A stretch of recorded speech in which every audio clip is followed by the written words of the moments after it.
Hello viewers, নতুন একটা ভ্রমণ ভিডিওতে আপনাদেরকে স্বাগতম। আমি ট্রাভেল উইথ কাউসার আছি আপনাদের সাথে। আজকে আমরা যাচ্ছি নেপালে, হিমালয় কন্যা নেপাল দেখার জন্য। নেপালের অপরূপ সৌন্দর্য নিজে দেখব এবং কি আপনাদেরকে দেখাবো।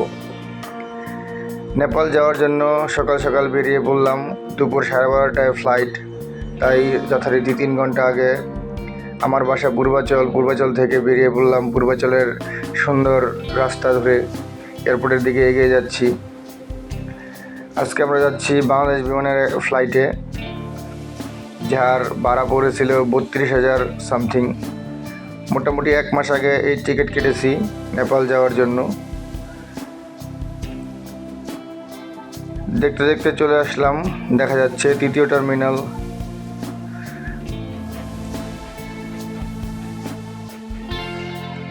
বিমান বাংলাদেশের হেড অফিস।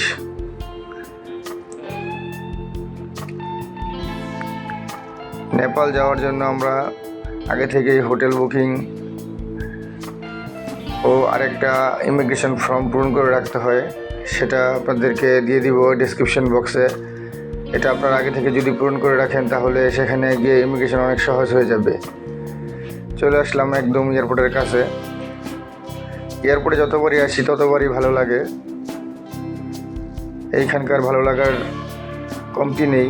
দেখতে পাচ্ছেন নতুন এটিসি ভবন, খুবই চমৎকার। এই নতুন নান্দনিক অত্যাধুনিক এটিসি ভবনটা। আজকে সকালে এয়ারপোর্টে প্রচুর মানুষ থাকায় অনেক জ্যাম ছিল।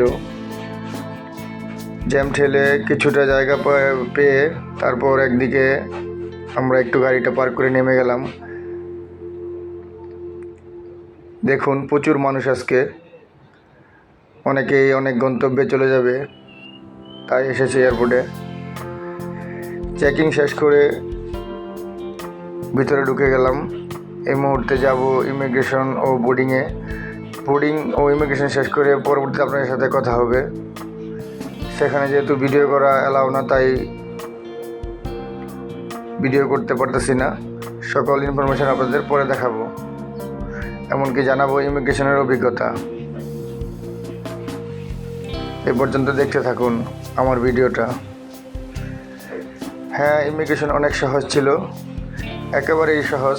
চলে আসলাম ইমিগ্রেশন শেষ করে। ভিতরটাতে একটু ঘোরাঘুরি করতেছি, যেহেতু ফ্লাইটের আর অনেকটা সময় বাকি। কোনো কিছুই প্রশ্ন করেনি, শুধু রিটার্ন টিকিটও দেখতে চাইনি, হোটেল বুকিং দেখতে চাইনি। পাসপোর্ট নিল আর বোর্ডিং পাসটা নিয়ে ছেড়ে দিল। Nepal honourable visa. আমরা এ পর্যায়ে চলে আসলাম এয়ার লাউঞ্জ। এখানে কিছুটা খাওয়া দাওয়া করবো, সকালে নাস্তা করব। উপরে দোতলায় অনেকগুলো লাউঞ্জ আছে, এয়ার লাউঞ্জ, সিটি ব্যাংকের লাউঞ্জ, বলাকা লাউঞ্জ। এখানে যারা ক্রেডিট কার্ড হোল্ডার কিংবা যারা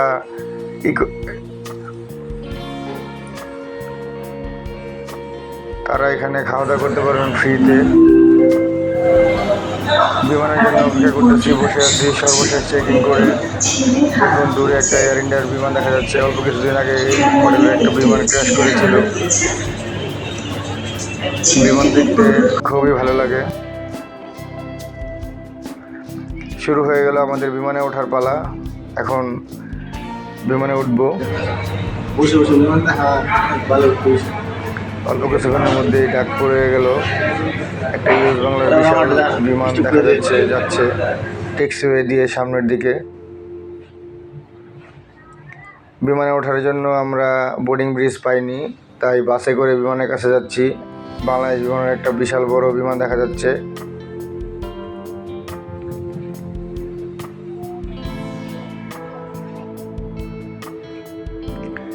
সৌদি আরবের একটা বিমান। বিমানের টিকিটের ব্যাপারে যদি একটু বলি, যত আগে টিকিট কাটবেন ততই সস্তা পাবেন। নেপাল যাওয়ার জন্য আমরা মোটামুটি 1 মাস আগে টিকিট কেটেছি, তাই অনেকটা সস্তায় পেয়েছি। মালয়েশিয়া এয়ারলাইন্সের বিমান দেখা যাচ্ছে। তারপর ইথিওপিয়া এয়ারলাইন্সের আরেকটা বিমান দাঁড়িয়ে আছে। Nepal honourable visa. চলে আসলাম বিমানের সামনে। এই বিমানে করে আমরা যাব হিমালয় কন্যা নেপালের রাজধানী কাঠমান্ডু ত্রিভুবন ইন্টারন্যাশনাল এয়ারপোর্টে।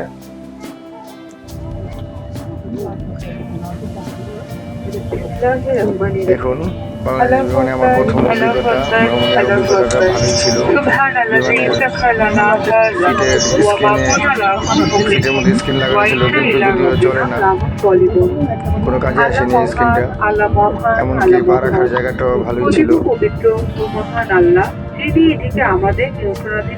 সেফটি বই এখানে থেকে বুঝে নেবেন কখন কোনটা করতে হবে। 38,000 ফুট উঁচুতে উড়ে 1 ঘন্টা 10 মিনিটে আমরা ইনশাআল্লাহ শ্রীভবন আন্তর্জাতিক বিমানবন্দরে পৌঁছবো। আশা করি আমাদের সাথে আপনাদের আমি উইন্ডো সিট পেয়েছি। উইন্ডো সিটে বসে ভিউ দেখতে দেখতে যেতে খুবই ভালো লাগে। ইতিমধ্যে চলে আসলাম নেপালের ত্রিভুবন এয়ারপোর্টে।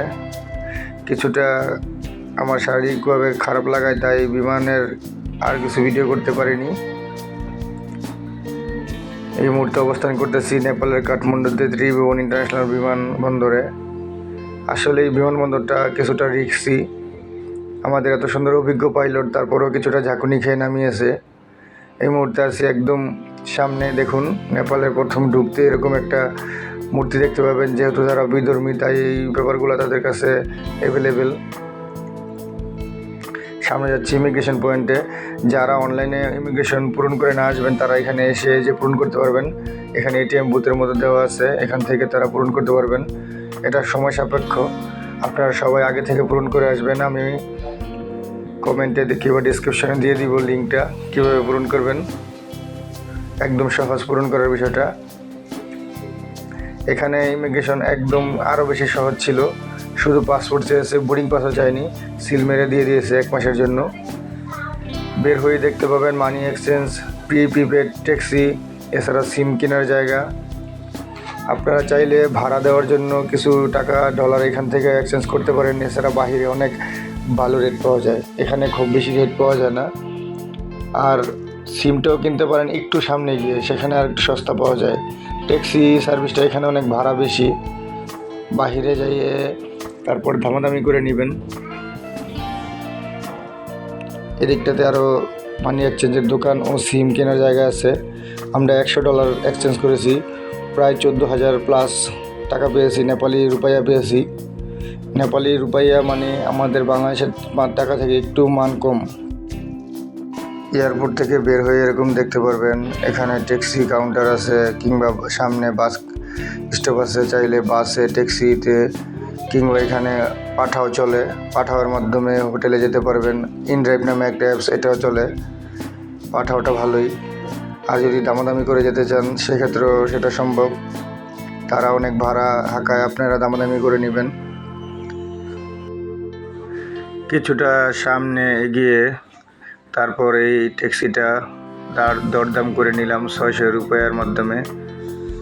যাব নেপালের থামেল এরিয়াতে, যেখানে কিনা মোটামুটি বাঙালি যারা আছে সবাই এখানেই থাকে। দেখতে থাকুন নেপালের এয়ারপোর্ট ও রাস্তাঘাট, চারিপাশে সৌন্দর্য।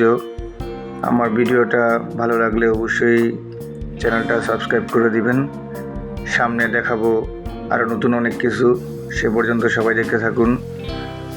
দেখাবো কিভাবে হোটেল সস্তায় বুকিং করতে হয়, নেপালে কোথায় হালাল খাবার, বাংলা খাবার পাওয়া যায়, সকল কিছু সামনের ভিডিওতে দেখবেন।